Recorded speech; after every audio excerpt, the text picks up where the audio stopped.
नमस्कार मित्रमैत्रिणींनो, दिवाळीच्या 5 दिवसांच्या सणामध्ये आज आपण बोलणार आहोत गोवर्धन पूजेबद्दल.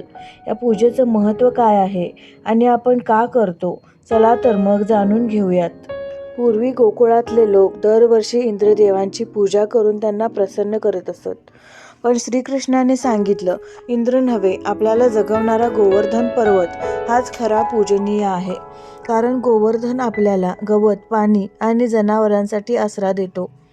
हे ऐकून गोकुळवासियांनी इंद्रपूजा थांबवली. रागावून इंद्राने प्रचंड पाऊस पाडायला सुरुवात केली. तेव्हा लहानसा कृष्ण आपल्या करंगळीवर गोवर्धन पर्वत उचलून सर्व गोकुळवासियांचे रक्षण करतो. याच आठवणीसाठी आपण आजही गोवर्धन पूजा करतो. गोवर्धन पूजेमधून आपल्याला काही मोठे संदेश मिळतात.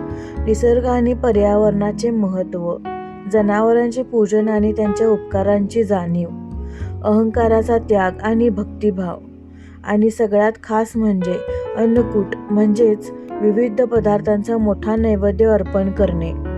तर मित्रांनो, गोवर्धन पूजा आपल्याला शिकवते की निसर्ग हाच खरा देव आहे आणि त्यांचं रक्षण करणं हेच आपलं खरं कर्तव्य आहे.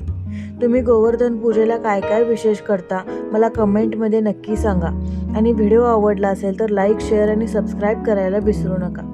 चला तर मग, तुम्हा सगळ्यांना गोवर्धन पूजेच्या खूप खूप शुभेच्छा.